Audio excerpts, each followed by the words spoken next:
All right, everybody, we're going to give everyone about another minute or two to get joined into the meeting, and then we'll go ahead and begin presenting at about 10 o'clock.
All right, my clock says 10 o'clock, so we'll go ahead and get started.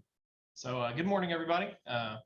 Thank you for expressing your interest in science-based forecaster, or as it's going to be known throughout the presentation, SBF, and with our workflow. We really appreciate the importance of your time. So my name is Kyle Hanna. I've been communicating with many of you via email and some of you on the phone. So I'm excited to finally get to meet with all of y'all. Today, we're going to dedicate the majority of our allocated time to the presentation that Dr. Lee will present, a variety of case studies from across the Permian Basin, and then we'll use the time that's left over to go ahead and allow our partners to share their success stories using this product. And lastly, we'll have about 15 minutes or so for the Q&A session, during which you can ask Dr. Lee, our partners, our founder, Duke Lamb, or myself, any questions that you may have regarding any of the results that you'll see, the workflow, and the product itself. We will not have enough time to demo the product this morning, but Duke and myself will be reaching out to you this afternoon and tomorrow to go ahead and schedule a demo to go over the more technical details with you if you would like, and if you and your team are interested in knowing about that. So allow me one moment to provide a brief background synopsis of our acclaimed guest speaker, Dr. Lee, to whom many of you he needs no introduction. Dr. John Lee is a professor of petroleum engineering at Texas A&M University. He holds his bachelor's, master's, and doctorate degrees in chemical engineering from the Georgia Institute of Technology. Early in his career, he worked for ExxonMobil prior to joining the petroleum engineering faculty at Texas A&M, where he became the Regents Professor of Petroleum Engineering. While at A&M, he also served as a consultant with S.A. Holditch and Associates. In 2011, Dr. Lee joined the University of Houston faculty and held the coveted role of the Cullen Distinguished University Chair until September of 2015. He served as an academic engineering fellow with the U.S. Securities Exchange Commission in Washington from 2007 to 2008. And was a principal architect of the modernized SEC rules for reporting oil and gas reserves. He's the author of 4 books and the recipient of too many awards to count. Dr. Lee joined USI's advisory board in December of 2019. And it is truly an honor to have him here with us today. Having said that, it's with great pleasure that I humbly present Dr. John Lee. Thank you, Kyle. Again, thanks to all of you for joining us. I'm going to proceed rapidly because we have a lot to cover in a short period of time. So I'm going to jump right into it. The title of our presentation, as you can tell, is Forecasting Well Performance with the Science-Based Forecaster.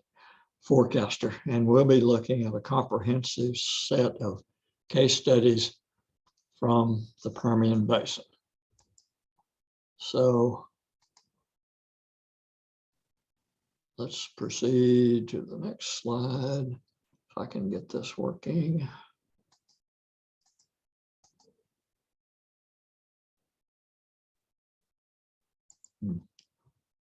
My slides are temporarily frozen. Let's see what I can do to advance. Okay.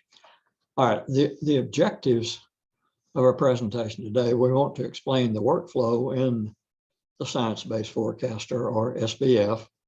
We want to acquaint you with some advantages of using SBF in designing an infill project compared to what you're able to do using perhaps a more common statistical method.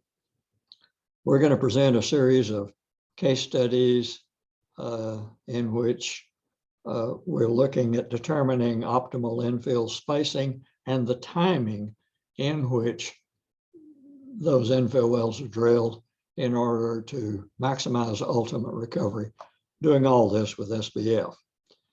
We're going to look at the capability of SBF to generate blind forecasts that is not based on history matching, but just based on parameters from an area in an assumed range to get a P50, or as likely as not production profile or curve, and project that onto data from actual infill wells.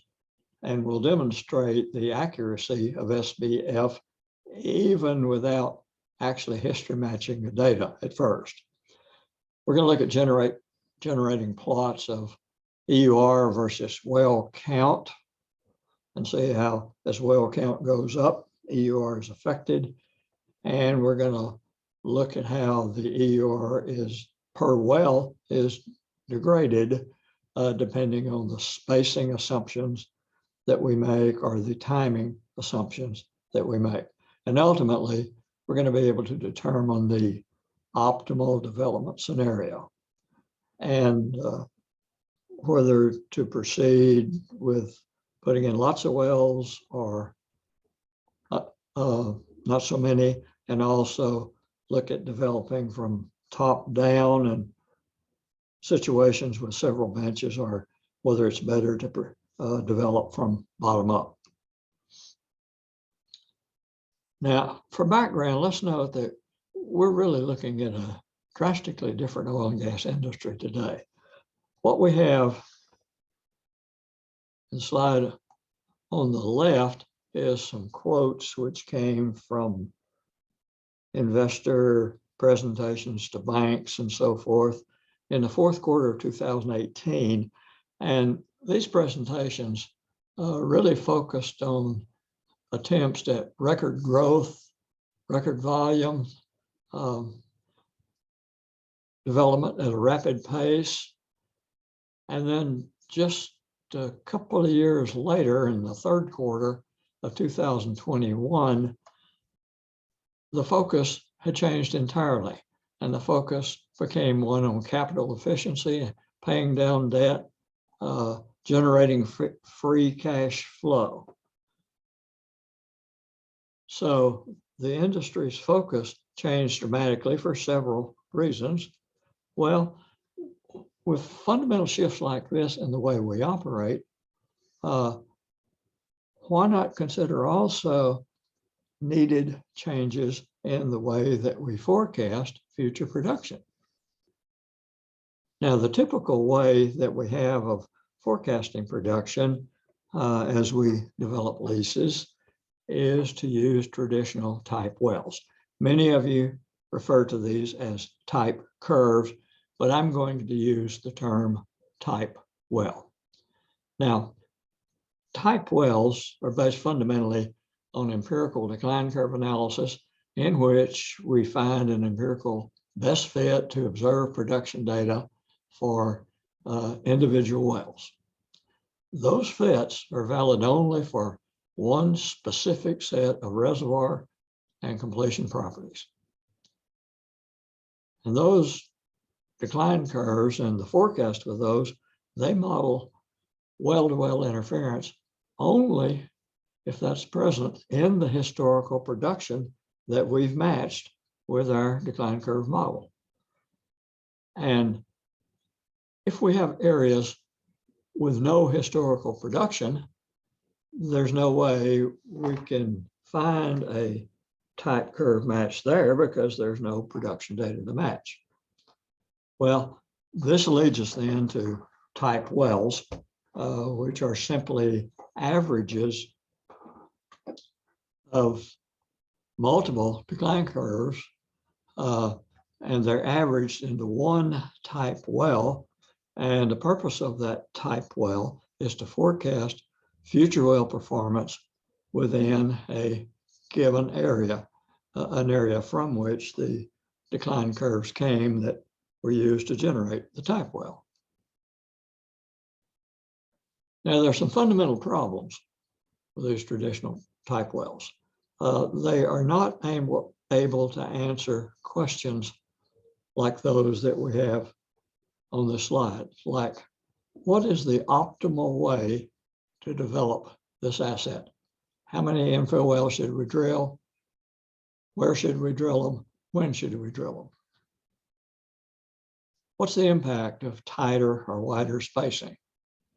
And how much will production decrease if we have to delay infill drilling for a year, 2 years, however long? You can't answer questions like that with traditional type wells.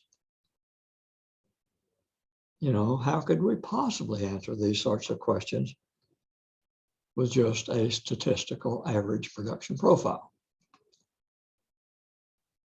So let's generalize now and look at current industry forecasting approaches.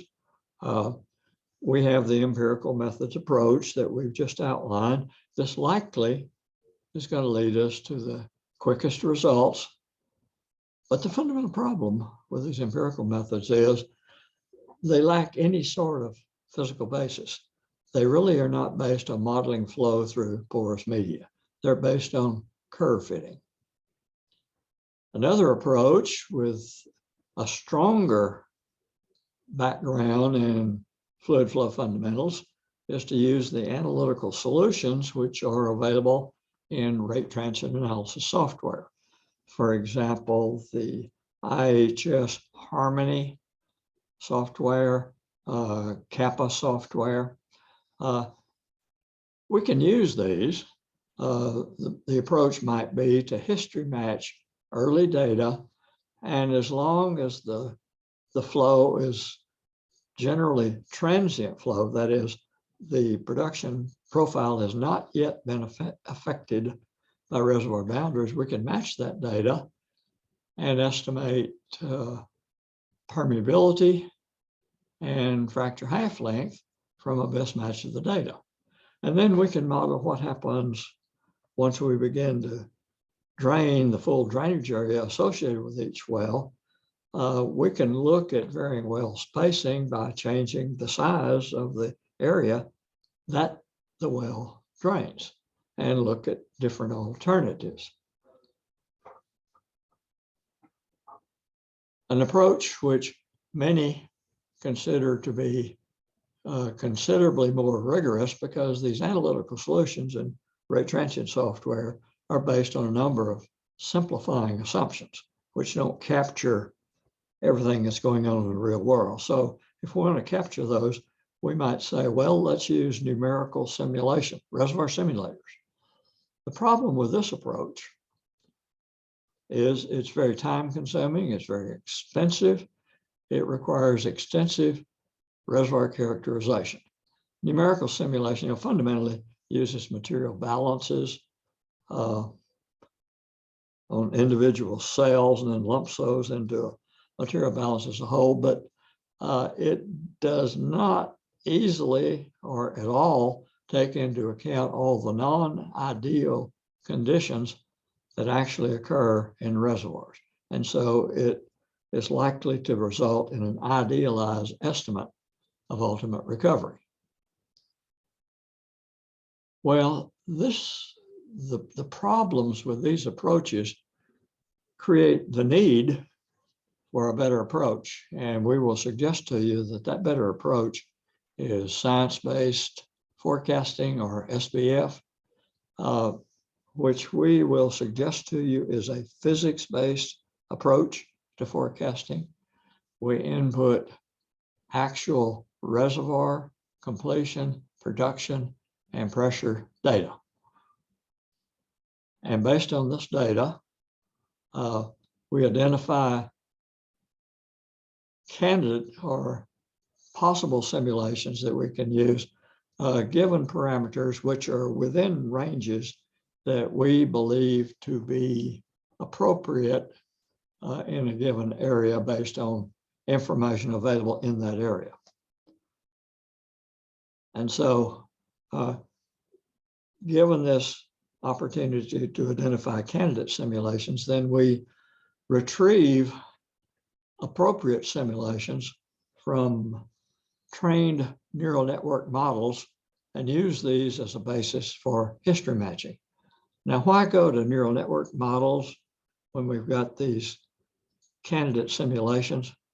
This is a tremendous time-saving step in this work. The neural network has been trained using simulation models, but once it's been trained, then we can vary the parameters in this model and quickly see the difference in the predicted production profile. And so with this, we can forecast future production of primary wells and also infill wells as we need to optimize development on leases. And so we can leverage these appropriate forecasts so that we can develop our target zones effectively. Here's the workflow that we use in the SBF process. The first step is to process the available data.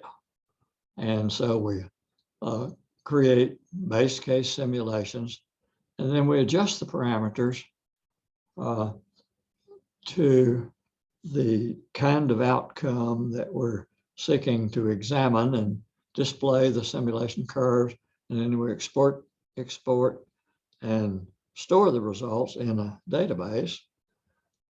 And then we arrange the simulated parameters as model inputs.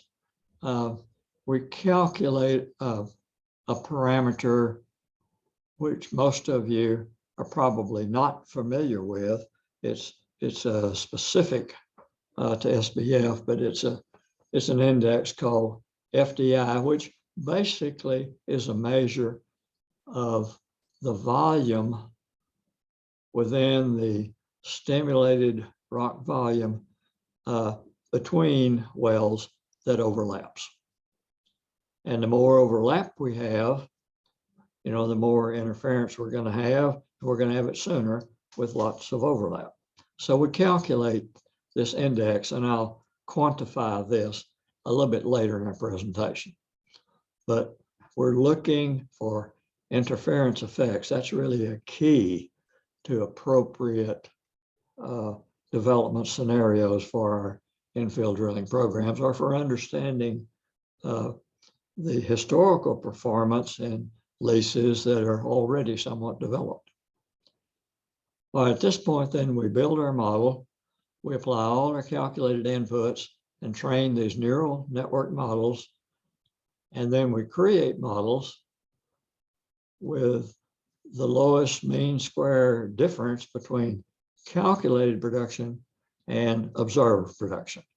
So we find the best models, and then we train the neural network and test it and select the very best matches, and then upload these models to the cloud. And then we're in a position to apply the model. And so at this point, we history match the available data, generate decline models for all approved developed producers, generate a range of outcomes. And at this point, then we're able to construct our own type wells, but over the full range of probabilities of interest. The P50 type well is often the type well of most interest because that's the case on which most investment decisions are made. But we're also interested, say, in a P90 type well, which can be the basis for booking proved reserves. And we might want to look at the upside case with a P10 type well. We get all these. Any probability of interest we can get from this simulation very quickly, very easily. At this point, then, we develop gun barrel views of future pads. We look at timings at which we might develop different benches. And then we output the estimated ultimate recovery for each well in a gun barrel view and look at the differences in overall project EUR between different studies, different alternative ways of developing the resource. I'm going to illustrate a lot of these ideas now by looking at some specific case studies. We're going to look at a case study from the Strain Ranch, and here our ultimate objective is to optimize the infill of undeveloped benches. We're going to look at a case study in the Dominator lease, and here we're going to be looking at developing interference factors for this fully developed lease on which 23 wells have already been drilled.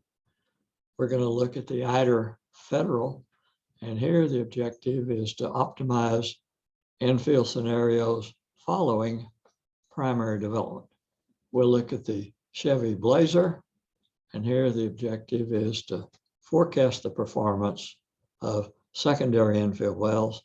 And then finally, we'll look at the Alley, and the objective here is to try to optimize the spacing and the timing as we step out and develop this particular lease. So let's start with Strain Ranch. Now, the objectives in this study were to history match available production data and come up with a single parameter set that we can assign to each individual well. Then having this information determine optimal infill scenarios to develop the middle Sprayberry on this lease and determine these FDI factors over time, which can be applied to look at how the performance degrades with time under different approaches. Here's the situation at the start on this lease. You will notice that we have black dots here in the Wolfcamp A and Wolfcamp B, and these wells were drilled at about the same time, the earliest wells on the lease, so we'll call this time 0. And then a number of additional wells were drilled 2 years later. These are shown with the white dots. And these wells, some of them in the Wolfcamp, some of them in the lower Sprayberry. Ultimately, we're going to be looking at optimizing development in the middle Sprayberry. So here is a history match of those 6 primary wells that I showed you on the previous slide. Lots of detail on this slide. Let me just focus in on some key parameters that come from history matching these primary wells. The permeability, notice it varies from about 1.65 microdarcy in the Wolfcamp A up to about 6.6 microdarcies in the Wolfcamp B, and all sorts of other numbers in between. Fracture half lengths, somewhat variable, not over as great a range, and fracture heights. And these other parameters are also important, but this just shows you what we can get from history matching available production data. All right, now, to demonstrate the potential accuracy of the SBF tool, what we show here is a blind test. And by blind test, we mean a forecast of production, not based on history matching any particular well. Of course, that would obviously be better once we had actual data from wells of interest to work on. but just looking at publicly available information in the general area of the lease. And you'll notice here that based on looking at data from nearby wells, looking at data from presentations, all sorts of sources of data, we can come up with likely ranges of parameters on this lease of interest. Permeabilities appear to lie in the range of 0.001 millidarcy to 0.01 millidarcies. Other parameters, fracture half lengths in the range of 500 to 700 feet, fracture heights from 130 to 230 feet, and a number of other parameters here. All right, just based on these ranges, the SBF tool can be used to generate a range of type well or production profiles. The 50th percentile is our major interest here. That's the outcome that's as likely as not. We have 5 wells to work with here to compare these blind forecasts based on these ranges of parameters and what actually happened. Now, this was done with decline curve analysis for these wells with production histories. One of the wells didn't have enough production history to really forecast in any reasonable way based on a history match or decline curve analysis, but the others did. And you see here the estimated ultimate recovery. Well, with SBF, the P50 curve, here are the results that are shown here, and they're within, at worst, 10% of the decline curve analysis. It's not necessarily true that the decline curve projection is necessarily better, but I think it is encouraging that the decline curves and the SBF forecast, just based on looking at these ranges for the P50 curve, is this close on average. The results are within 3%. For decline curves, overall, the average is 707,000 barrels for these wells. With SBF, 730,000 barrels. That's within 3%. All right, let's talk a bit more about this fracture-driven interaction, or FDI parameter, which we'll refer to several times in our presentation. We try to illustrate the concept here with this diagram on the left.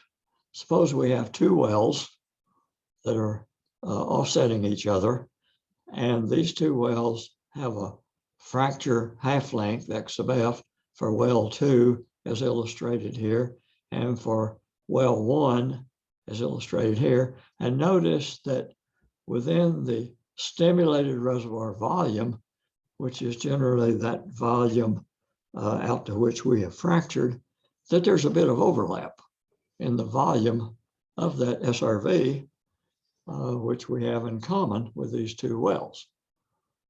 That volume that they have in common is the FDI to the left of well 2, and also the FDI to the right of well 1. Now, in addition to these overlapping volumes, we also would have overlapping volumes potentially to the left of infill 1, and also above and below infill well 1, and similarly for well 2, and for all the other wells that we have in this area. All right, in SBF, we characterize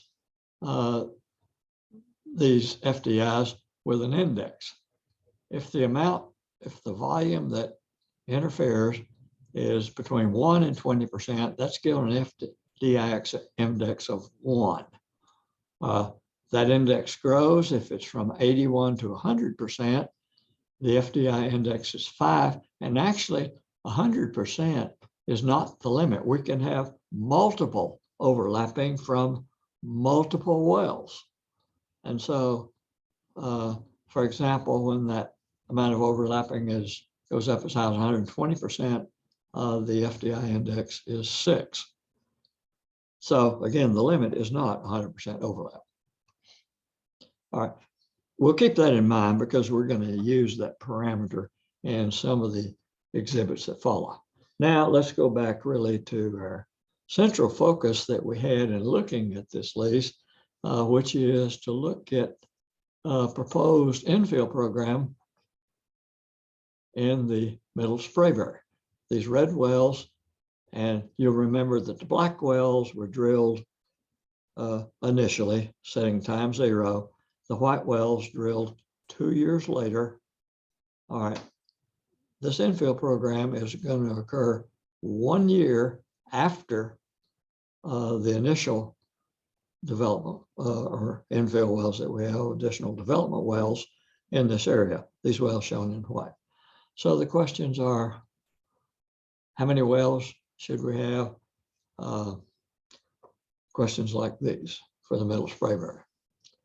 All right, we can study this rapidly with SBF because we can look at the case where we have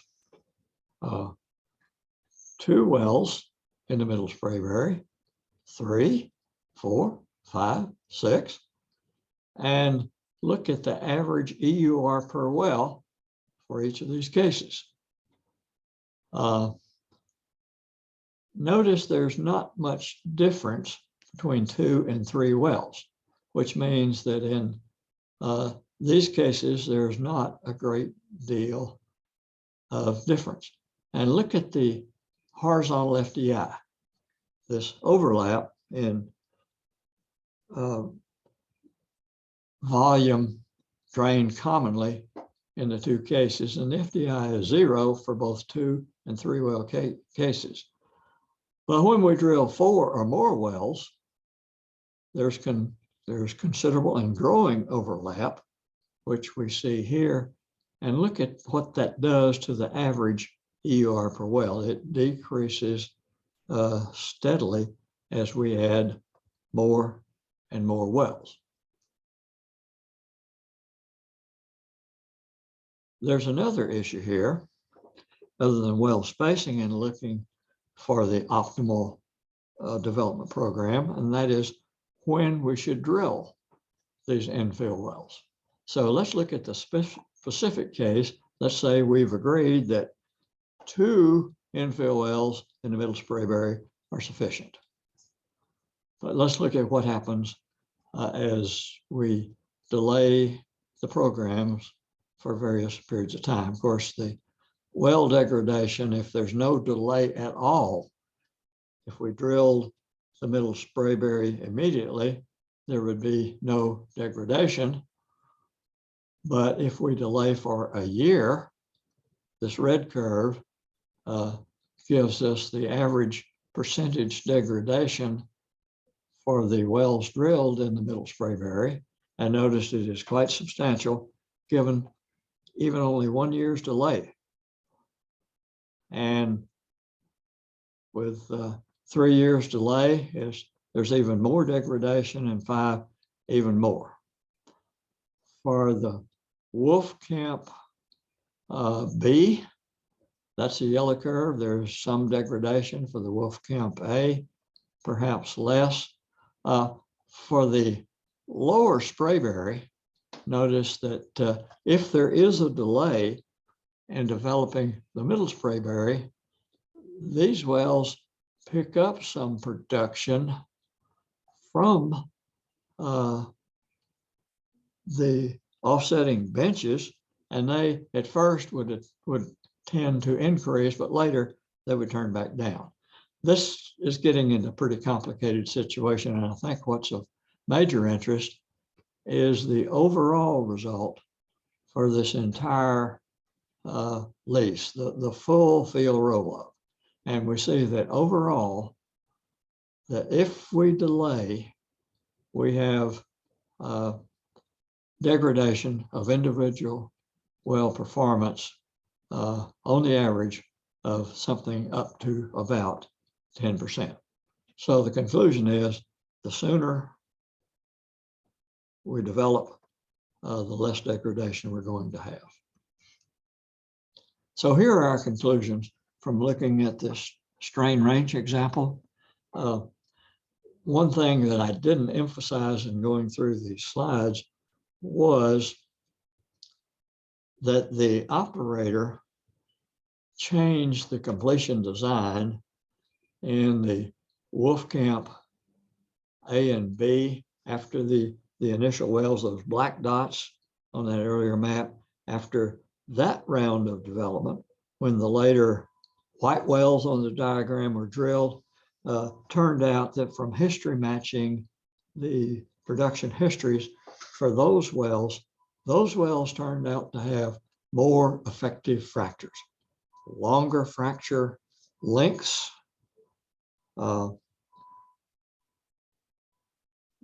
less water production, indicating some differences in interference in the water flow, frac fluid, and perhaps formation water that occurs in those cases. But there was clearly evident there an improvement in completion design. All right, more to the point of optimizing the lease, the operator now has found a way to fine-tune completion design. We saw that the lower Sprayberry showed a more pronounced impact on EUR, which is attributed to infilling the middle Sprayberry, whereas that was the increase in EUR, that lease. The later the infilling occurred, the more the lower Sprayberry picked up from that direction toward the middle Sprayberry. But the Wolfcamp A and B, they showed a decline following the infill of the middle Sprayberry. The lower Sprayberry, is producing more. It's a complex interaction between production from these various leases, but we can readily pick this up with SBF. And then our final conclusion, the increased well count in the middle Sprayberry, that increases this FDI and decreases the EUR per well for the middle Sprayberry. And it resulted in a recommendation, subject to further verification, that the optimal well count in the middle Sprayberry for this lease is of the order of 2 to 3 wells, which would average recovery of about 1.3 million barrels per well. Now, the final optimization has to come from an economic study. You drill more wells, you get more recovery, but you spend more money. And the average EUR per well will drop as you drill more wells. This 2 to 3 wells for the middle Sprayberry appears to be an optimal. All right, let's look next at the Dominator 25. Here, the objective is to forecast the interference factors for this particular lease as it has been drilled, and it's fully developed. But then we want to look at what would happen if we had looked at this project as a new infill project and tried to determine, as an alternative to what has been done, what might have happened had it been done differently, with a different number of wells and spacing between these wells. And it's too late to affect Dominator 25, but lessons learned can be applied to other leases, other situations, which might be similar. So here is the situation. All these wells were drilled within a short period of time at what we'll call time zero. There are 23 wells that have been drilled on this lease in the Wolfcamp A. Here is this FDI factor. And what we've plotted is the maximum FDI factor for any well on that lease. Now, as drilled, with the 23 wells, with the spacing that was used on that lease, that maximum FDI factor is really a big number, close to 16.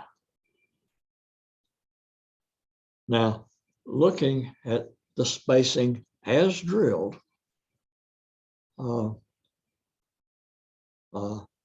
the fracture length as determined from analyzing these wells, here is the maximum FDI factor as a function of the number of wells drilled.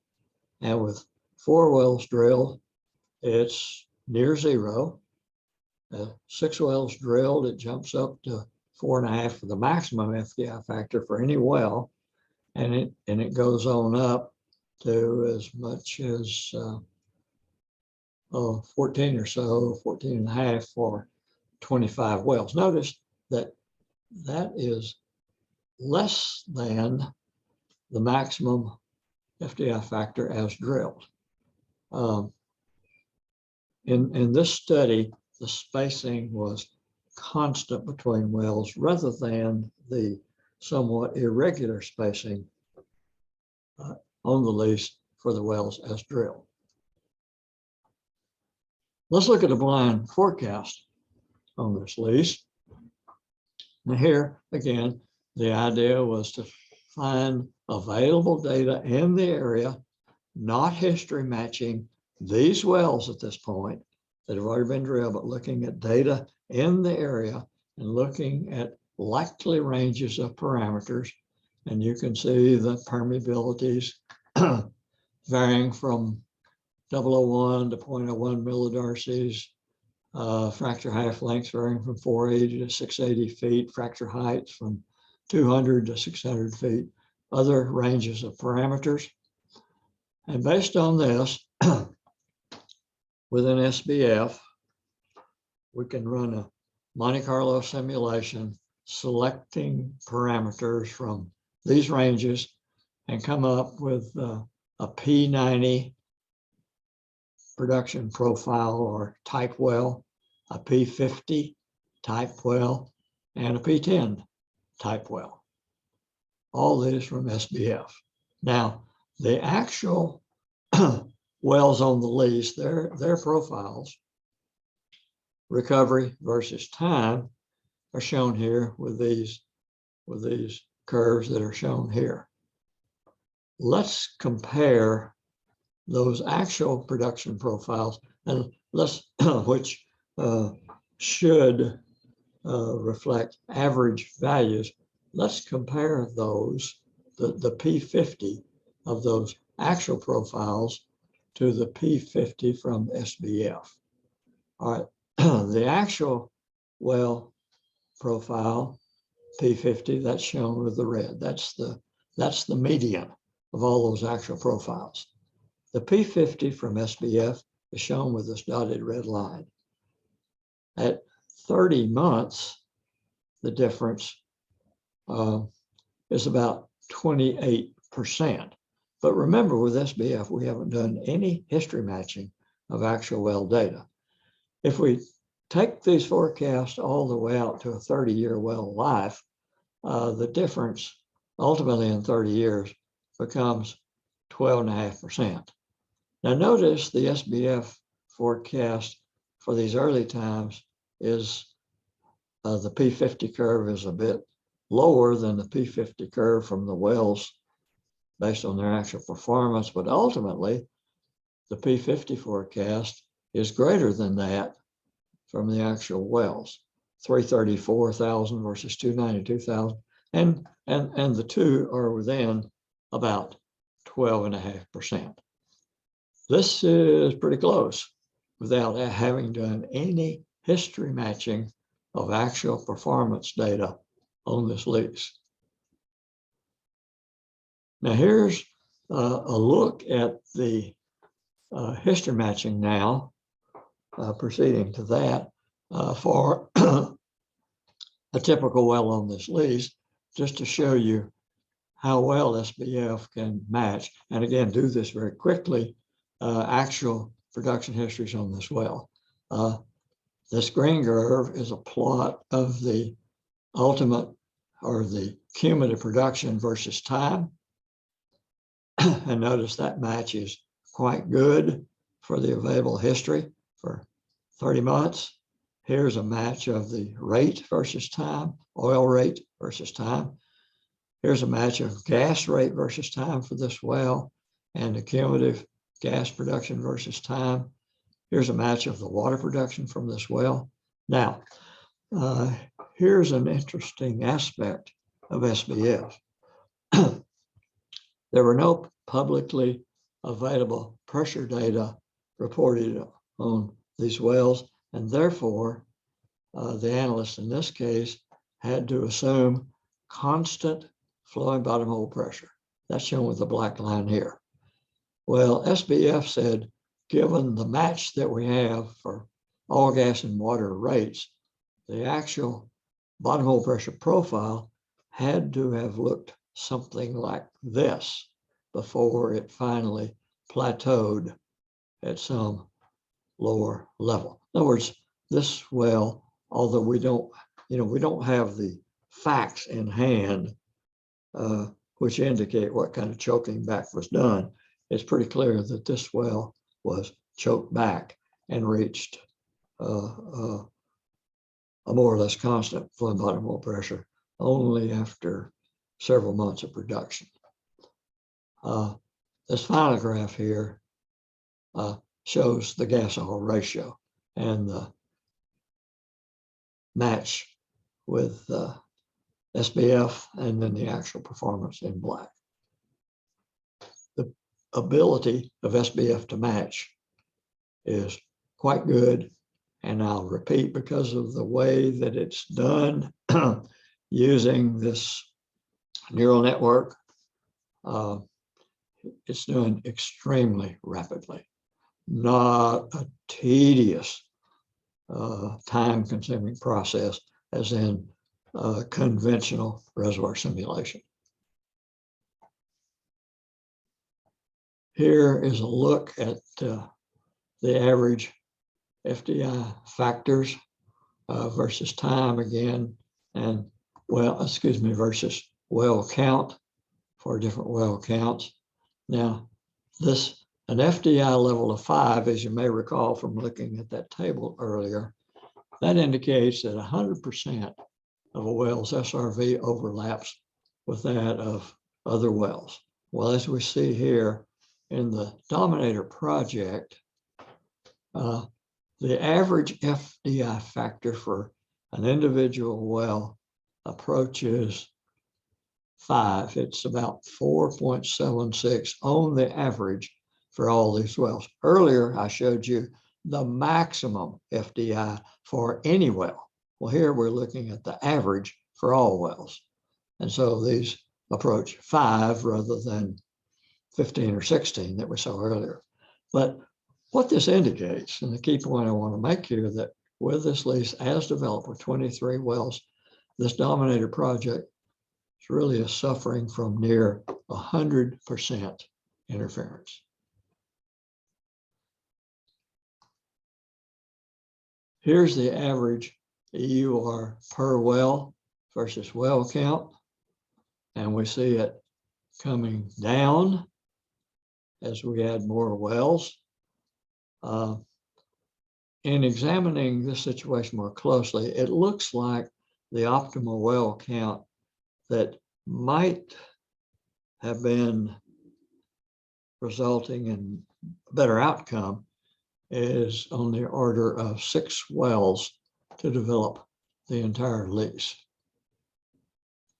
Let's look at a comparison of the decline curve analysis results for this pad versus the SBF results for what we believe to be an optimal development program, 6 wells. And you see that the outcome per well that differs. Let's look at the P50 curves in particular from SBF. Here's the P50 curve. Let's look at the 30-year recovery, and then the actual P50 from decline curve analysis. The difference is 850,000 barrels per well. Now, again, we can't really say on the basis of that 6 wells is absolutely and clearly better than more wells. But what we can do at least at first a rough or high-level economic analysis, and then we can fine-tune this when we want more detail. But let's just look roughly at why we say this 6 well or so program is really much more attractive looking than the 23-year well program. So what we have here, the number of wells and the difference in the number of wells.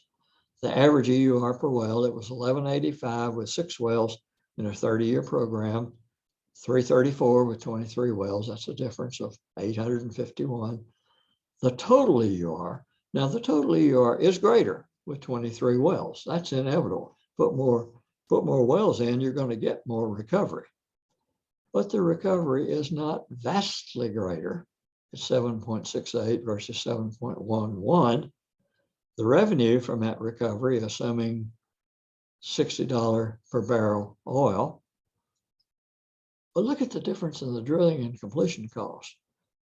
That was assumed to be $5 million per well. That's $30 million for 6 wells, $115 million for 23 wells. So the rough estimate of cash flow, $396 million. If only 6 wells were drilled, $346 million for 23 wells. That's a difference of about $51 million. The development program with fewer wells, I think, even with more rigorous and more complete economic analysis, that's going to show up to be much more favorable. So here are our conclusions for Dominator. The historical spacing, that leads to substantial well-to-well interference effects. The infill spacing is just too tight. That results in significant EUR degradation, loss of revenue. And another point that we really haven't gotten into yet, but SBF is based on a Monte Carlo simulation for an individual well with properties within an assumed range, as we have discussed. In Monte Carlo simulation, there's always the question, how many realizations should we achieve? How many cases should we run?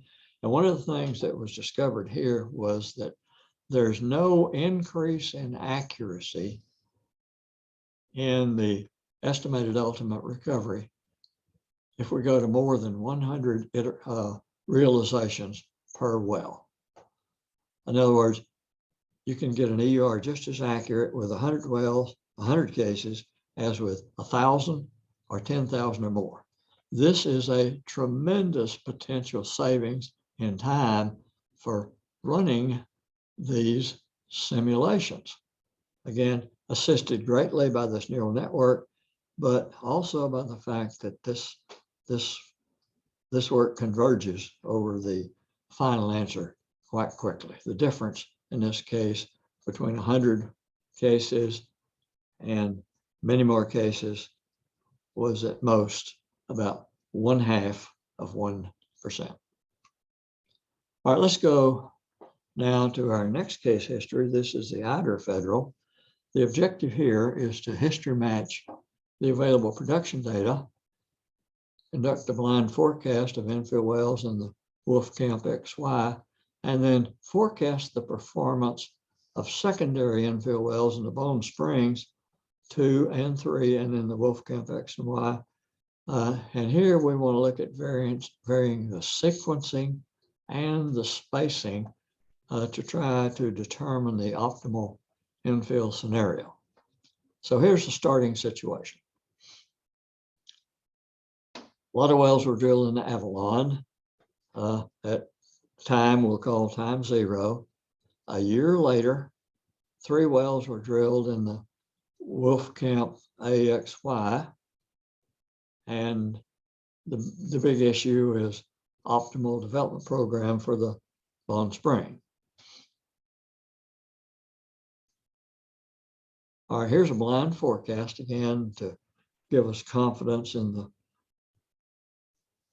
the range that we have for these parameters. We see the range again for permeabilities, fracture half lengths, fracture heights, and so forth. This blind forecast for this well, 206H in the Wolfcamp A, the forecast is shown with for rate with a solid red line, and for the cumulative production with a solid green line, and actual performance is shown with the dots. And it's really quite close. And again, it's a blind forecast, not based on history matching this well, but on determining from public available sources that this is an appropriate range into which properties for this well ought to lie. A lot of numbers on this graph, but what we show here is based now on history matching the wells on this lease. Lots of wells in the upper Avalon, a few in the lower Avalon, and then in the Wolfcamp A, we see results of history matching and determination of all sorts of parameters here, notably fracture lengths, X of F, and fracture heights, H of F, and also a range in permeabilities and other parameters.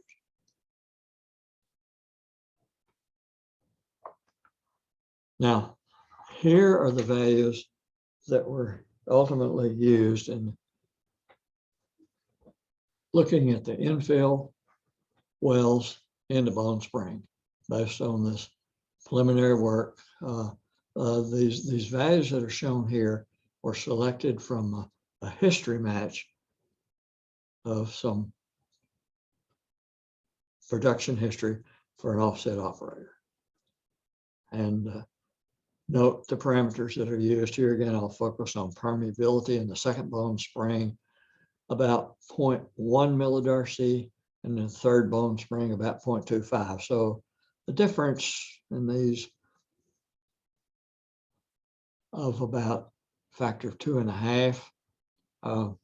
Fracture half length, rather comparable. Fracture height, really quite a bit greater fracture height in the third Bone Spring, and more conductive fractures there. So here we look at a possible development program, an infill program in the second Bone Spring. And this development would come a year after the first infill wells shown here in the Wolfcamp AXY. All right, looking at that infill program, here are some results. This is the average EUR per well for those wells, varying from 2 infill wells drilled in the second Bone Spring up to as many as 8. And we see the average EUR declining as we go here. Now, the EUR degradation versus spacing is shown in this graph on the right, with only 2 wells. We have very wide spacing, and there's no degradation, but we'll take this as, as the case with the least interference. But more realistically, with more wells, we have about a 30% degradation in the next case, and this comes on down and then really begins to drop off in these last 3 cases, 6, 7, and 8 wells, which we show here. Now, I will note here that these results are to some extent a little bit qualitative, in that this case here with 3,600 foot spacing, that's just really based on an extrapolation of these other cases. That's not an actual simulation with that actual spacing. It's just an extrapolation. The reason why that had to be done, the SBF model at the time this was done had not yet had a model with spacing greater than 2,000 feet possible in using that model. So again, this is reasonable, but not verified by simulation. What really is verified is these results. Okay, so in summary, what do we see here? Some drop off as we go from 3 to 4, 5, and 6 wells, and then a much more dramatic drop off as we go to 7 and 8 wells. Now, let's look at development in the third Bone Spring as an alternative to what we just suggested for the second Bone Spring. In other words, drilling these wells 1 year after the first infill wells were drilled here in the Wolfcamp AXY. Here are the results from this infill program in the third Bone Spring. Again, this last point is an extrapolation. The real results from SBF are shown here, and then with a rapid drop off as the spacing goes down to what I guess is probably 880 feet. And here we see the average EUR per well. It's really not much different with 4, 5, and 6 wells in that spacing, indicating not very much interference between those wells. But then quite a bit more interference as we go to 7 and 8 wells. And of course, that drop off, that's indicative of SRV overlap and on a growing FDI index. Here are those same cases here. Now, here we have an opportunity to look at spacing on a very systematic basis and look at several different alternatives for mass development on this lease. And so in the diagram on the upper left, we show what the possibilities might be for 1,320 foot spacing in the Bone Springs 2 and 3, 1,000 foot spacing, of course, more wells, 880 foot spacing, still more wells, and 660 foot spacing with really many more wells. All right, here we see the resulting impact of this mass development program. If you count all the possibilities on that previous diagram, you find that with 25, 27, and 29 wells, the total field FDI, the sum of the FDIs for everything is, pretty stable. But once we go to 33 wells, it really jumps up. The total index jumps up by about 10. The average EUR per well, not much affected as we go from 25 to 27 wells, actually improves a bit at 29 wells and then drops down a bit at 33. Now, as the well count in the field increases, the fracture interference also increases as the wells are forced closer together.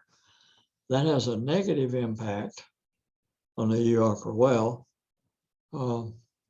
And in this case, notice the drop off in the total field EUR with all those wells crammed together.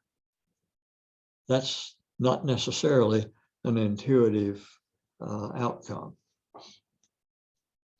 Now let's look at the sequencing in the development of the Bone Springs 2 and 3, and also even further development in the Wolfcamp AXY, shown here with the green dots, which are drilled a year after the development in the Bone Springs 3, which was developed a year after the Bone Springs 2, and this particular alternative that we're studying.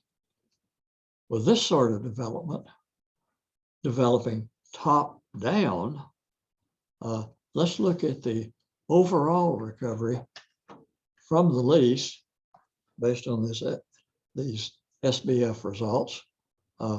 There's only a modest effect on the upper Avalon, the lower Avalon recovery going top down. You see quite a bit of difference in that and what is predicted to be possible with the development from the bottom up, but not a huge difference. But in the Bone Spring, of course, developed from top down, you get a lot more recovery from the Bone Spring 2, that higher zone, and more recovery from the Bone Spring 3. And in the Wolfcamp A, again, there's a modest effect. Overall, the top-down development results in about 2 million barrels more recovery from this area than what we get if the development had been from the bottom up. And so pretty clearly here, the recommendation would be to develop from the top down, use that sequence. So here are our conclusions on the matter. First, the 1,320 to 1,600 foot spacing that yielded the highest average EUR per well in the Bone Springs 2 and 3. In the Bone Springs 2, the 3 well case, that ended up having the highest average EUR per well, not using that information from that extrapolation to extremely wide spacing. In the Bone Spring 3, due to the fracture half length from the history matching, the offset well, at 4, 5, and 6 well spacing, there really was no to very little SRV overlap. And therefore, the average ER for those cases, as we saw, was similar. Well, not sure that that's totally intuitive. That could be restudied and a rematch with perhaps with a larger fracture half length might be helpful to get a clear distinction between the EUR in these 4, 5, and 6 well cases. The optimum is somewhere in that range, but it's worth doing a bit of fine tuning for finding what that is.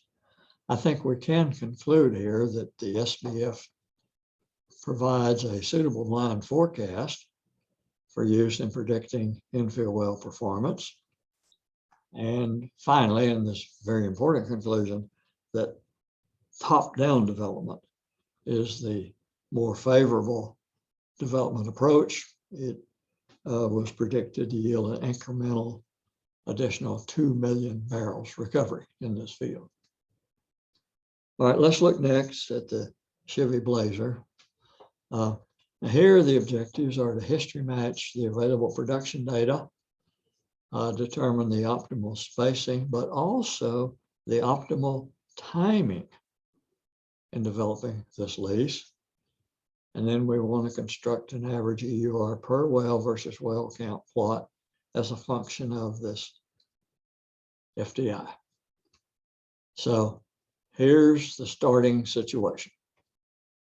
First well was drilled here in the Wolfcamp A1. And then about a year later, additional wells were drilled in Wolfcamp A1 and 2, and also in the third Bone Spring. So that's where we start. These wells exist.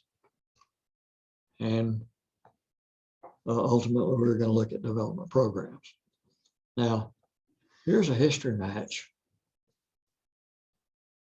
of these wells and a forecast of these wells using SBF. You can see here the permeabilities, how they differ from well to well, the estimated ultimate recovery for these individual wells, these wells that already existed at the start of the study. Here are the FDI indexes. There was well W10, W108H had some interference to the left of that well, and well 107 had a modest amount of overlap to the right. No other overlap in stimulated rock volumes in any other case. And so the average overall for these existing wells for the FDI was 0.25 to the left and 0.25 to the right, and 0 to the top. And an FDI 0.25, remember, is quite a bit less than 20% overlap. All right, let's look at an infill drilling program here with what we think might be the most likely spacing. Here we have infills in the A1, infill 1 and 2, and then in the A2 infills A21 and A22 drilled a year after that starting condition. And here's a look at the predicted EUR degradation as a percentage versus time in years. And here we show the existing wells with the well numbers, and then these infill wells with these numbers A11, A12, and so forth. Now, if this infill program had occurred at the time of these existing conditions, after the black well and the white wells, after these wells have been drilled, if the infill wells had come in immediately, that's the reference case, there would be no degradation. But if they come in a year later, there is degradation. And if they come in 3 years later, there's even more degradation, and 5 years later, still more. So the color codes here, the red, that's the Wolfcamp A1 degradation, black Wolfcamp A2 degradation, and the gray, that's the Bone Spring. And again, probably the most helpful number for most considerations is this overall field roll-up. And the message is, the longer we wait for this infill program, the more degradation there is.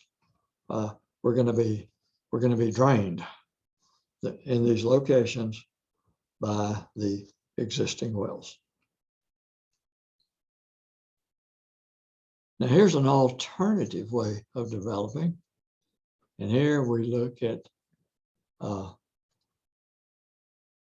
infilling in the Wolfcamp A1 and 2 as illustrated here, and then developing in the Bone Springs 3 as indicated here, a year after these white wells have been drilled. And here's what happens to the average EUR per well as a function of well count in the third Bone Spring. And clearly we see a drop in the EUR per well as more wells are drilled in the Bone Spring and in the field roll-up. But in the Wolfcamp A, there's a decrease as we add more wells, as our intuition would tell you should happen. But then there's a bump up between 6 and 7 wells, and then it goes back down on a steady trend. The reason for that bump up is because with a 6-well program, we have infill wells offsetting existing wells directly to achieve this particular spacing. But when we go to 7 wells, they're staggered. And this results in an improved recovery per well, this staggered spacing. So that's the reason for this bump up. Now, if we infill the Bone Springs 3 first, we see substantial decreases in the EUR per well in the Wolfcamp A and only slight incremental increases in EUR per well in the Bone Springs 3. So if we infill the Bone Springs 3 first, this is the result. And we get substantial increases in EUR per well in the Wolfcamp A.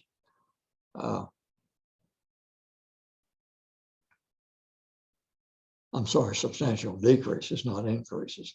And we see these decreases all along the line, just modest increases in the Bone Spring, but significant drops in the Wolfcamp A1 and in the Wolfcamp A2 when we compare the results to what we get if we develop the Wolfcamp A first and then come up and develop the Bone Springs 3. And the overall difference, full field, is it approaches 20%. So our conclusions from this look at the Chevy Blazer lease, looks like at this point, the further development should be bottom up rather than top down. And then we also saw the evidence to conclude that tighter spacing in the Bone Spring, that leads to substantial average EUR per well degradation. So it looks like wider spacing on the order of 3 wells per section is going to prove to be the economic optimum. And then infilling the Bone Spring before the Wolfcamp A1 and 2, that leads to substantial EUR losses in the Wolfcamp and only marginal gains in the Bone Spring, and therefore we would recommend infilling the Wolfcamp A1 and 2 prior to infilling the Bone Spring. Okay, our final case, and it's a fairly short one, the Alley lease. And here the objectives are to history match available production data for the primary wells and determine the FDI factor that each primary well is experiencing. Determine the optimal spacing in the well count for a step-out scenario from perhaps 1 to as many as 10 wells.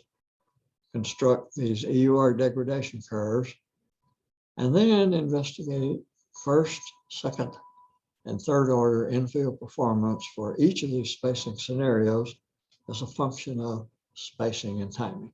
So let's have a look at the situation. Here is the existing situation at the time the study begins. At time 0, this 1 well was drilled. A year later, the black well was drilled. And a year after that, or 2 years after the first well, this white well was drilled. So this is where we start. These wells exist. This is based on a history match of these 3 existing wells. And what we see here, we see the permeabilities may vary from smallest to largest by a factor close to 2. Notice the water saturations increase after the first well. The fracture half lengths decrease pretty noticeably after the first well, and the water saturation within the fractures increases noticeably after the first well. The subsequent fracture treatments are not going as well after that first well. That's our overall conclusion here. Permeabilities, haven't changed that much, but the resulting fractures, the fracture quality is definitely deteriorating. We've got more water in the area, and the fracture lengths are definitely shorter. So with time, we've got less effective fractures, smaller half length, and also smaller fracture heights in these wells, and then higher initial and fracture water saturations. And that leads to a significant degradation in EUR. There's significant well-to-well interference. After drilling the second well, the FDI is 1.5, and after 12 months, and then after drilling the second well, after 2 years in the development program, the FDI went up to 4.75, which led to a significant degradation in EUR. Here we see some of this in a bit more detail. Here we see a degradation in EUR starting at our base case, and then of 3 wells, and then proceeding as we go through the infill program to as many as 10 total wells. And we see really substantial degradation in EUR. And here this is presented as average EUR per well, but again, we see much poorer performance. Now, on each of these curves, each of these plots, there are 2 lines. One for a relatively longer fracture, and the second for a somewhat shorter fracture. These particular fracture half lengths that were chosen for this part of the study were based on looking at the history matches that were done during the study, and choosing 2 fracture lengths, which resulted in some of the better history matches that were available in the entire study. So that's the reason for these 2 specific fracture lengths.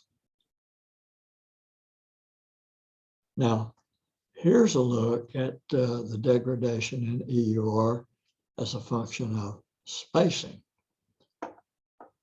If we have a total of 10 wells, then the spacing is 587 feet, and that's the point over here on this graph. And that results in something between 67 to 70% degradation in EUR to have that many wells. With 660-foot spacing shown here, the degradation is less, but it's still pretty substantial. Well, let's say 6 wells, 1,056-foot spacing, the degradation is about 50%. With the original 3 wells, that's 2,640-foot spacing. That's our base case for degradation, but we see substantial growth in degradation with the growth in well count. This part of the study looked at the effect of infill timing on EUR. And delaying the step out development really results in significant, just like we have with closer spacing. And this quantifies the effect of timing. Delaying the infilling by a year results in something on the order of 25% degradation. Delaying it by 2 years results in something like 45 to 55% degradation. Really substantial effect of delaying the timing. So here are our conclusions from this final study. This alley lease is in the central Permian Basin, central platform. And what we found here in this example was delaying the infill in this Wolfcamp carbonate that really leads to significant EUR degradation because of the interference that we get from the existing wells, lowering the pressure throughout the area. This depletion effect, it seems to have led to, and presumably will continue to lead to, suboptimal fractures with shorter half length and shorter height growth. Another conclusion, that EUR depends on the well count and the interference that's caused by that, as well as the quality of the fracture, the half length that we can generate. With more interference, the quality of the fracture just didn't appear to be as good. And what is the optimal well count in this section? That would have to be determined by economics. More wells, more total recovery, but more wells, less recovery per well. And so we would have to find the optimal well count and thus spacing. But there's no question about timing. This infill program should be put in place as soon as possible. Otherwise, there's going to be a substantial reduction in EUR. All right, this concludes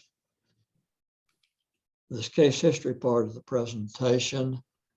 I know that Duke and Kyle, who have been deeply involved in this study, may have some information they'd like to share, but we can also open this up for questions that you might have.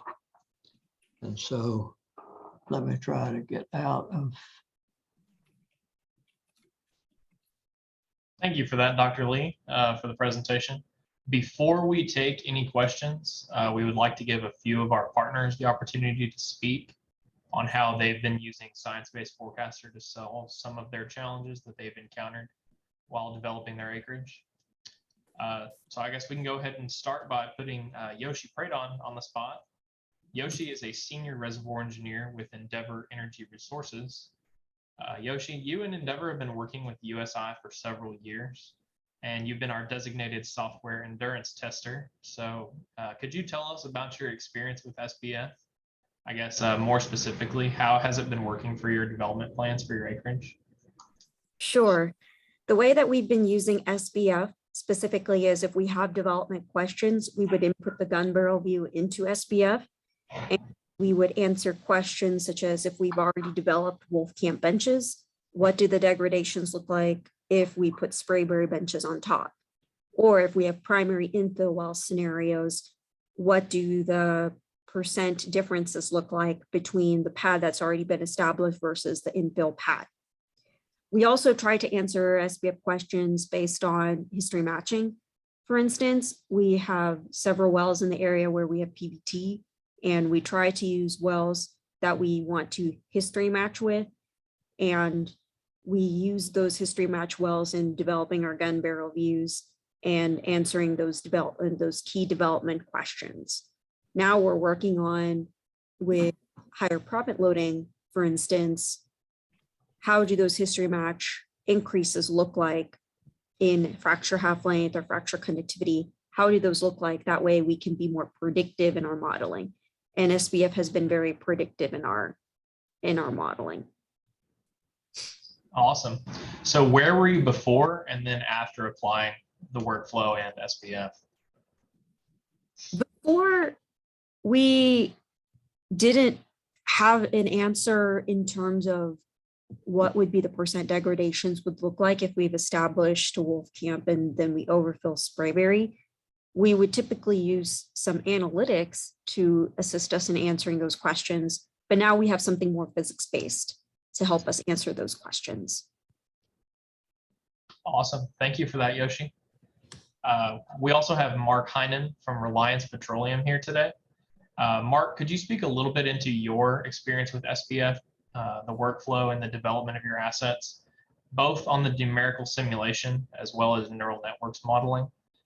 How do you apply it? How has it worked for you?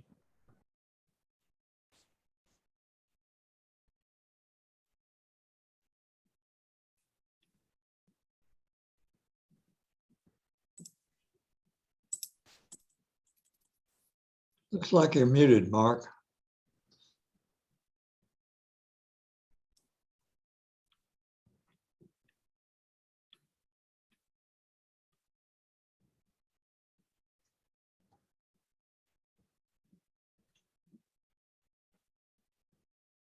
In his stead, moving on a little bit, we have Jerry Berkabill with us from Augustine Exploration. He worked alongside Mark and USI. Jerry, could you share some of those experiences with us? Yes, I can share briefly with you, but if we can get Mark on, he would probably be a better source. But no, we work with Duke, and we specifically were looking at a relatively new development for our group in the I'll call it the Dean interval. It's it is a highly heterogeneous interval, about 100 feet with interbedded sandstone, siltstone, and shale.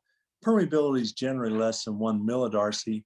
But we look to see what would the effective spacing be that we could drill this up on, and the work that was done did point us towards a spacing that we thought made sense. We were in this we were overlaying the old vertical wells in a field, and the model gave us a nice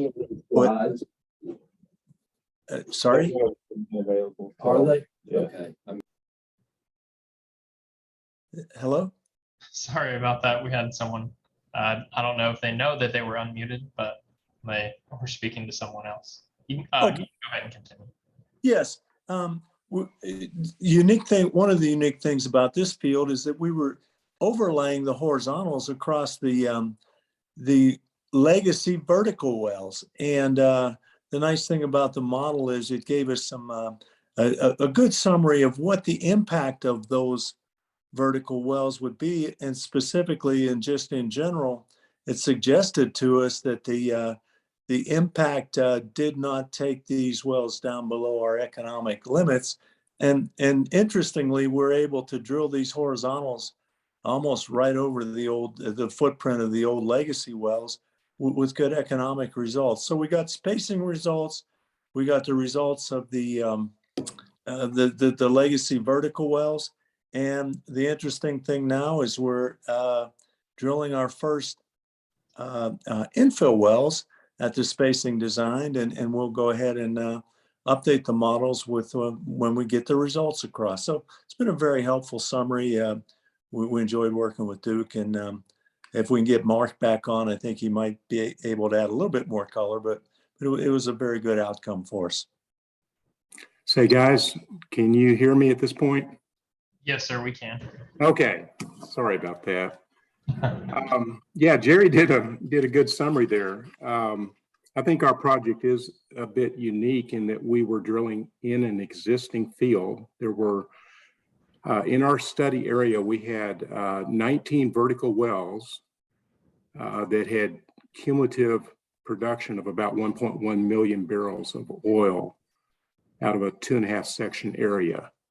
So we were concerned a little bit about depletion from those old legacy vertical wells. When we got involved with USI, we actually at that point had already drilled 2 horizontal wells in and amongst these vertical wells. And so we were able to provide Duke data on both the vertical wells and the 2 horizontal wells that we had drilled. And from that, he was able to generate a model that we think really reflected the reservoir parameters well.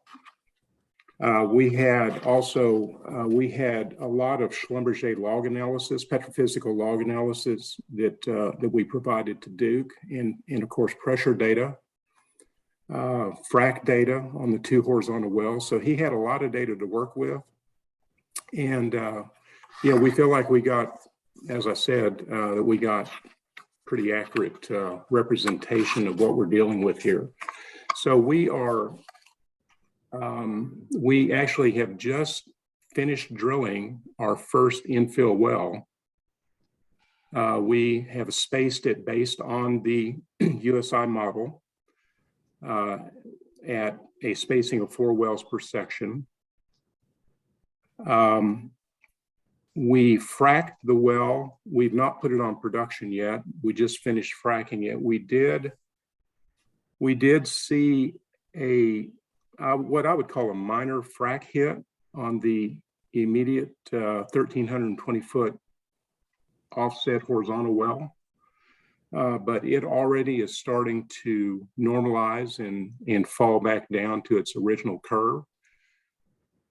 We also, on the new well, when we fracked it, we saw very close to original pressure indicated by the initial shut-in pressures and the frac gradients.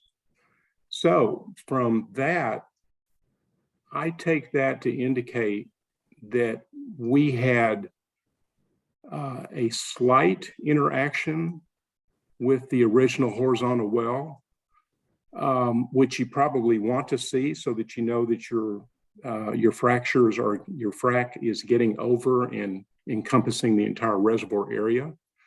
But the frac hit was not so severe, and the initial shut-in pressures being close to virgin pressure, I think indicates that our spacing is appropriate. So we saw a slight interference indicating that we're contacting all the reservoir or a majority of the reservoir, and yet we're not so close that we're getting a high FDI factor.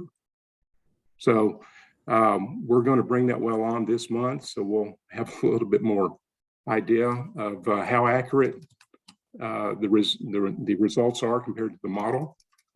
But that's where we are right now. We're pleased with the results so far. Very good. So I'll ask the same question that I asked of Yoshi. So where were you before, and then where are you now after applying the workflow and the SPF? Well, I would say before, we did not have really any close by analogies to look at. And so, in trying to build a type curve, I was looking at data that was half a county away. And obviously that's not ideal. So we really were kind of shooting in the dark. And the 2 original wells that we drilled were actually located a mile apart from each other. So we were not worried about interference, obviously, on that spacing. So, I would say that when we got in, and in fact, this is why we got involved with USI, is we had kind of a blank canvas at that point. We had drilled 2 horizontal wells a mile apart, in between several vertical producers. And we were trying to figure out, okay, with all these vertical producers having produced 1 million barrels of oil, what spacing do we need to go to here on the infill program? So I think it was very helpful from that standpoint. We saw other operators half a county away going with much higher spacing. I shouldn't say higher, more dense spacing, more wells per section. We were concerned with that, obviously, because of the vertical wells that had been drilled around us. And so, yeah, the model, the USI model, indicates that from an economic standpoint, as Dr. Lee points out, we obviously could drill denser, but from an economic standpoint, we have settled right now on 4 wells per section. So. Awesome. Great. Thank you guys so much for offering up those experiences using SPF. We do have several other users that could not make it to our event today for various reasons. Some were busy, some were actually restricted by company policy, but you can review some of what others have said underneath our website underneath videos and testimonials. If you have any questions regarding a specific area in the Permian, we'd be more than happy to make the introduction. You're more than welcome to reach out to us with any questions that you have. At this time, we will now take questions via unmuting option as well as the chat. So if you have a question, please go ahead and unmute yourself to ask your questions, or you can send them directly to me or to the group as a whole.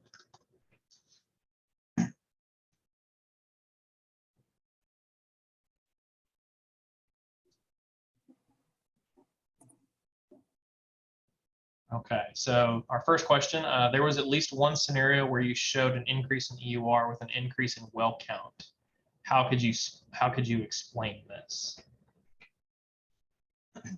Duke, do you want to go ahead and take that one?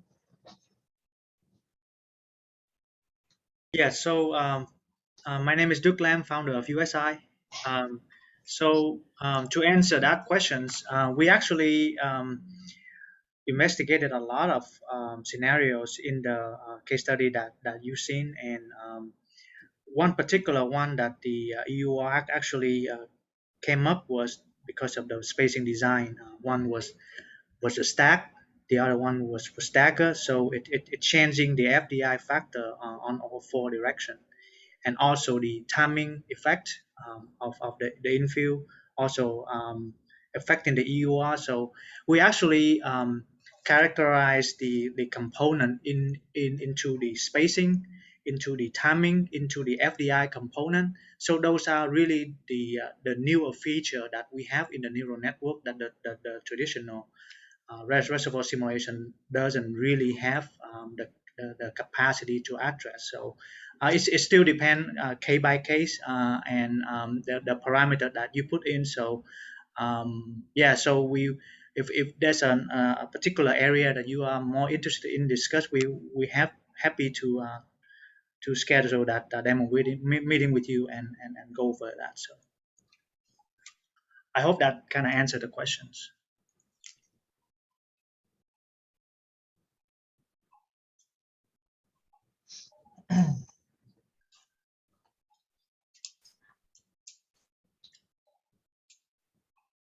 Maybe people are typing or just deciding how to word their questions. If you do have a question, please feel free to unmute yourself and ask your question. You don't have to type it into the chat.